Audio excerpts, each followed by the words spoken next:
Saka usanyepere vanhu iwewe Gambakwe iwewe. Chiko newe iwewe. Unenge uchiita sei murume mukuru? Waona ndebvu dzachena uchingonyepa. Haunyareo here? Hana yako hairove here kana uchinyepa? Usadare. And myself, I had suggested to Nyokayemabhunu that just plead guilty, allow them to take you to Zimbabwe. That is the only way. People have been arrested right now. We've got people like Traore in Zimbabwe. What exactly was the press conference about? So why would you bomb a press conference? What is it that was coming out of that press conference? So I don't believe it's Mnangagwa's office. In fact, and these bombings, they are to me what I call distractions. They're actual distractions. There is nothing. You cannot stop 2030. It's not possible to stop 2030. You cannot stop 2030. It's not possible.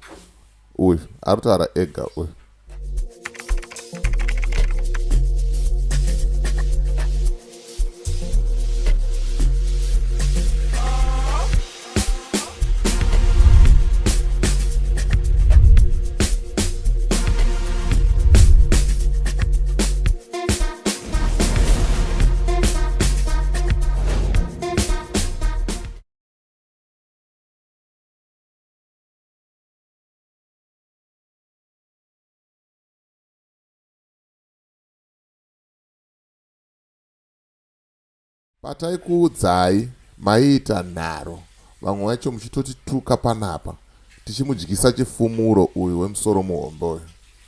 Mukati uyu munhu weZanu PF uyu munhu uyu ari kushandiswa naMnangagwa. Uyu munhu uyu ari papeiro yeZanu PF.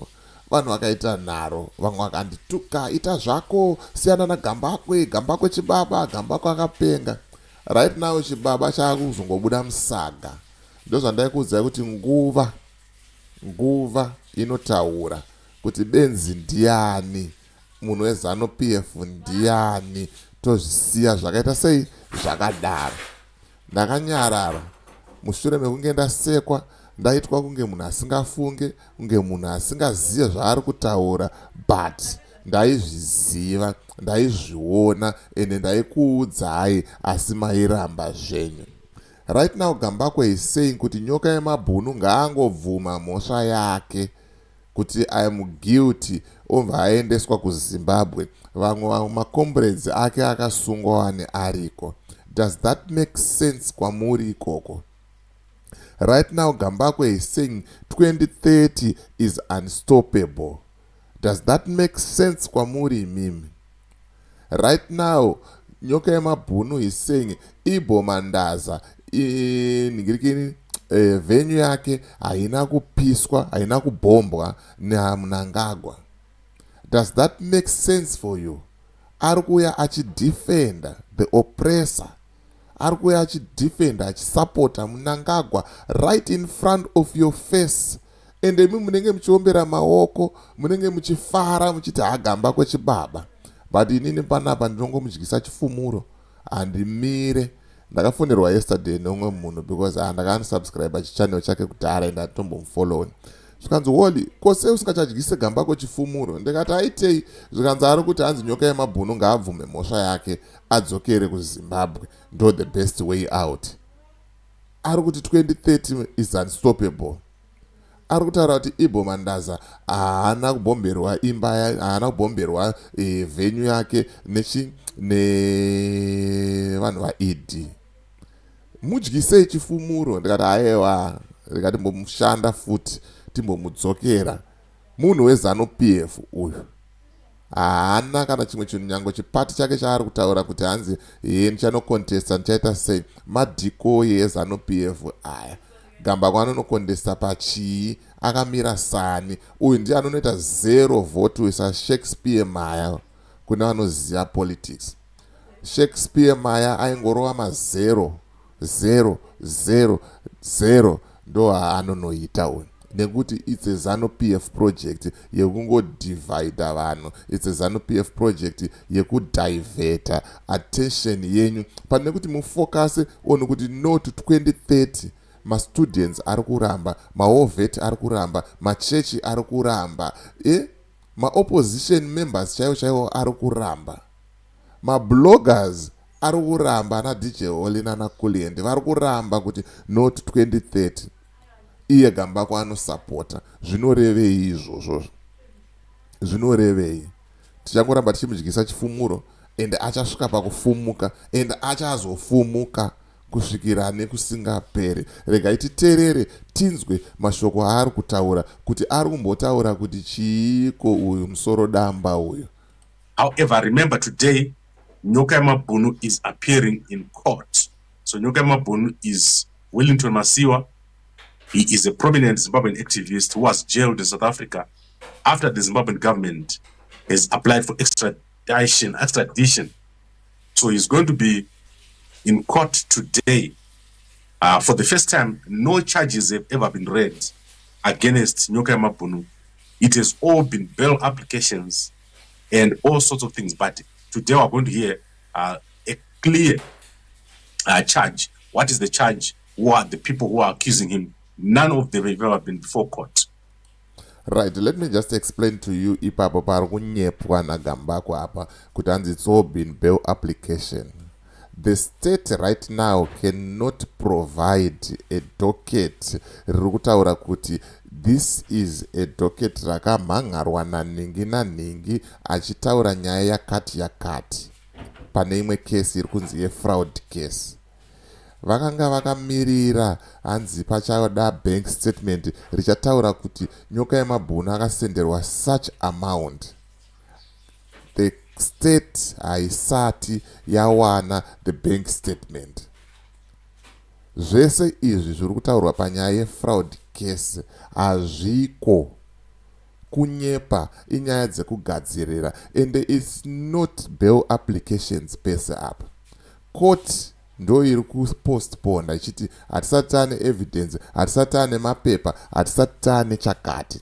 Saka musanyeperwe neuyu ane musoro damba uyu achikutaurira kuti hanzi mabail application hapana chiri kufamba.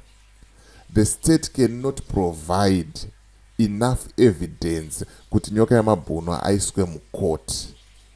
Zvireva kuti nyaya yacho ndeyekunyepa, inyaya yekunyepa. Nyaya itongoripo inyaya yeimmigration. Ndo nyaya hombe yekutoti iyoyo ikangogadziriswa, malawyers akapiwa mari, zvinhu zvavo zvikaita, takuta sei munhu akutofambira nyaya dzemapepa otobuda.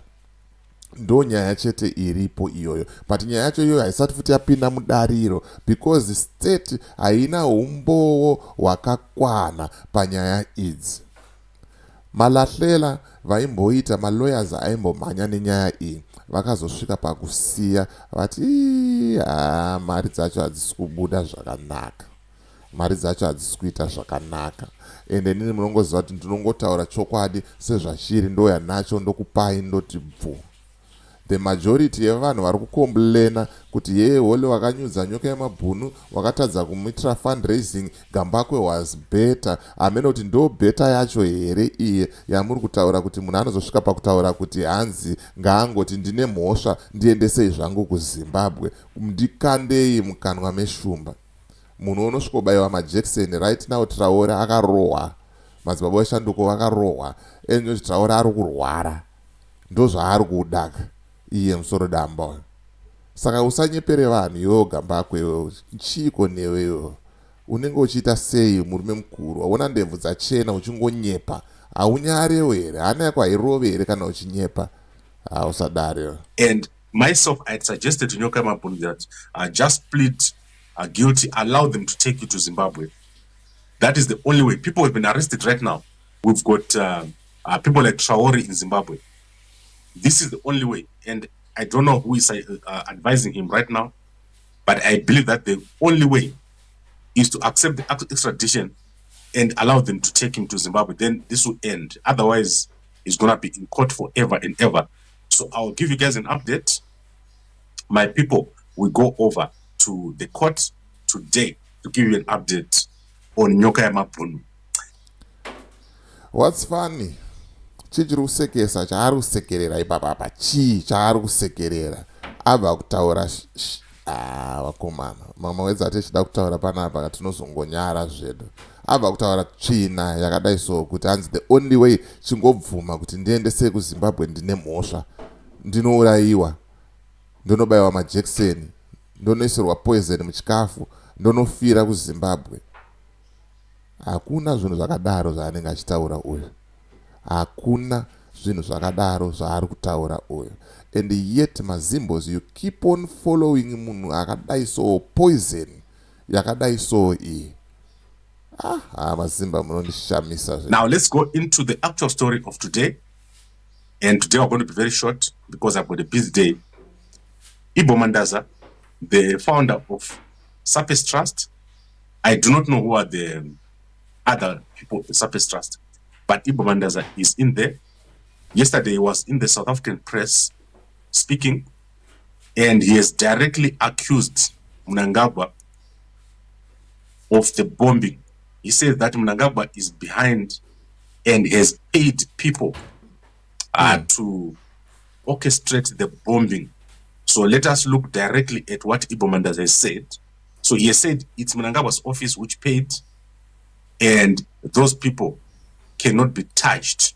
So they cannot be touched by anyone because they're paid by Mnangagwa himself. So let me give you that video here so that we don't talk things that are not backed by facts. So I'm going to give you the video right now, and then we'll unpack what it means. Ibo is probably going to get arrested very soon. We're going to see it because his plan has something to do with taking over, and Mnangagwa doesn't like it. So let me show you what he said here. But isusu sema citizens tofira izvozvo here kuti Mnangagwa haazvide. Mnangagwa doesn't like it vanhu vari kudemonstrata kuti varegere kusvika muna 2030. Ndo pandogara ndichitaura pepe kuti 2030 yacho vanomboda kunyanyosvika vachinyasoitei chaizvo chaizvo. Mari yemagetsi yakabiwa nachivhayo. Ezvinezvo muparliament mukuru ari pakati pekutaura magetsi ari kudzima. Hamunzwiwo kunyara here mutaura kuti 2030 munenge muchipo. Generator zvaro hapana. Fuel yacho hapana. Masola zvawo hapana. Mutaura 2030 munenge muchida kuitei. People they don't care kuti Mnangagwa ari kudei. Whether ari kuda here kana kuti haasi kuda, people they don't want 2030 finish and clear zvapera izvo.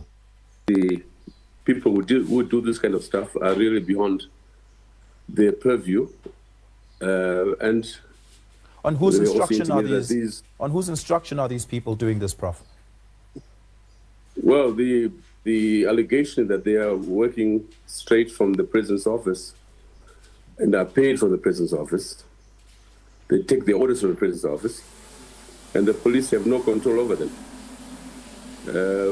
These are allegations, but one tends to believe them because clearly, as happened 2 years ago, likewise now, there's likely no action will be taken. Okay, so I think it's clear Mnangagwa himself ordering a bombing or a petrol bombing of Surface Trust.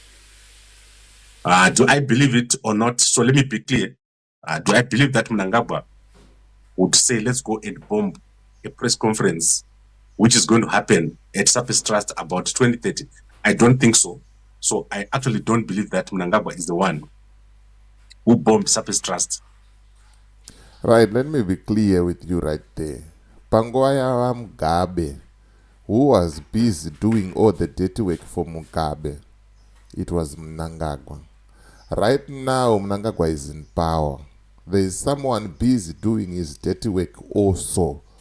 And they are trying by all means to avoid 2030, to avoid vanhu vari kuramba 2030.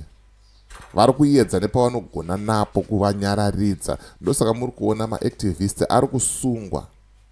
So uyu arikuda kukurova ine reverse psychology kuti hanzi Mnangagwa haangambotume vanhu kuti endai munobomba. If it's someone from Mnangagwa's camp, it's Mnangagwa. If it's someone from Chiwenga scam, it's Chiwenga. Hapana iye paanozombopa order kunzi chii. Anongoti vakomana vese vasiri kusapota 2030 ngavamiswe. Ona vanhu vakuswera vachitsvagwa vachida kusungwa, vakuswera vachimbunyikidzwa kodzero. Saka Gambako anozviita kunge akangwara, anozviona kunge akachenjera, achida kutamba nepfungwa dzevanhu, achinyepera vanhu. Kana munhu akangotuma vanhu, kana vanhu vari vake vachida kumiswa, vachida kumisa, alright, let's say kuti haasi Mnangagwa, alright, tombobvumirana naye, haasi Mnangagwa akatuma vanhu. Kosei mapurisa anga ari pavenue? Kosei mapurisa akazoteera ku the next venue vachida kunomisa vanhu? Kosei mapurisa kuBulawayo vakarambidza vanhu kuita press conference? Mataura kuti zinoti Mnangagwa. Pane zvimwe zvinhu zvekuti munoda kutoona kunge vana vadiki, idyai mari makanyarara vakomana. Makanyarara, musade kunyepera vanhu. There could be other people involved, but I don't think it's Mnangagwa. Let me unpack it for you. And let's look at another bombing that took place. So yesterday, 2 bombings took place. There's Gilbert Bwende's house. That was petrol bombed in Highfield. And then Sapes Trust, which belongs to Ibo Mandaza. So who is Ibo Mandaza? And what is the implication of a press conference taking place at his Sapes Trust? I don't think Mnangagwa will be stupid enough to go and bomb Ibo Mandaza's place. On top of that, what exactly was the press conference about? So why would you bomb a press conference? What is it that was coming out of that press conference? So I don't believe it's Mnangagwa's office. In fact, these bombings, they are to me what I call distractions. They're actual distractions. There is nothing. You cannot stop 2030. It's not possible to stop 2030. You cannot stop 2030. It's not possible. Office. In fact, these bombings, they are to me what I call distractions. They're actual distractions. There is nothing. You cannot stop 2030. It's not possible to stop 2030. The only thing you can do is to prepare for the election. So everyone who is thinking that they can stop 2030, it's not possible.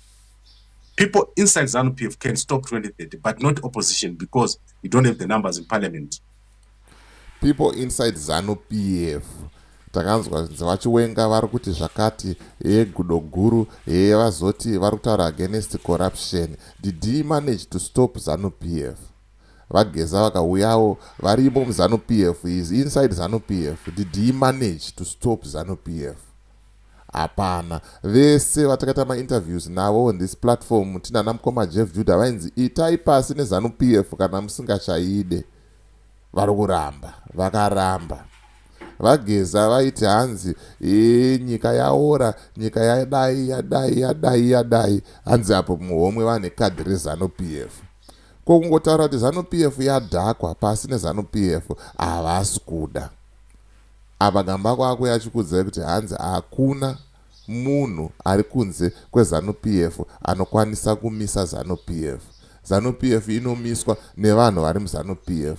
Yeti Geza weZANU-PF wacho airamba kudzingwa muZANU-PF. Akadeedzera mademonstration kaviri, akaflopa ese. Chakabuda pamademonstration iyayo kungosungiswa kwevana veZimbabwe vanga vasitorino zvavo mhosva. Uyu anonzi Gambako uyu adangogara achidyiswa chifumuro. Takutombomudzokera futi tombomurwera futi maseries kuti aite hunhu, ambobhiyevha semunhu chaiye. Because zvakanzi kana uchida kuona muridzi wabhoki hanzi kana uchida kuona muridzi wabhoki, rowa bhoki, anobuda achimhanya. Muchaona zvenyu zvichaita zvichaitika ipapapa. But ndo nyaya yacho, ndo mamiriro azvakaita. Isu tinongouya toanalyze masini aya, tokudzai kuti uyu munhu uyu, follow at your own risk. Uyu munhu uyu, teererai zvaanoda kutaura at your own risk. Achena ndebvu mukomana uyu nenyaya yekunyepa. Haanyare, haasisina nyadzi. Pamashoko ake ese anotaura pangongoti good morning nedate chete ndo zvinenge zviri zvechokwadi. zvimwe zvese anenge achingonyepa chete. Gambakwe chimbomiswa, Gambakwe ngaambomira, Gambakwe ngaasatufendera, tadzoka futi tichimutyisa chifumuro. Tikapedza naGambakwe tichaenda kune vamwe sisi vanoda kuzviita kunge vakapenga futi. Takambovadyisa chifumuro but vari kuita kunge vakuda kudzoka vachinyepera vanhu. Ngavamiswe vanhu ivavo, ngavagare pasi vanhu ivavo. Ndonyaya ngachifamba naizvo manje. Yes, for me DJ Holly and the rest of the crew behind the scenes. It's bye for now. Let's meet in the next video.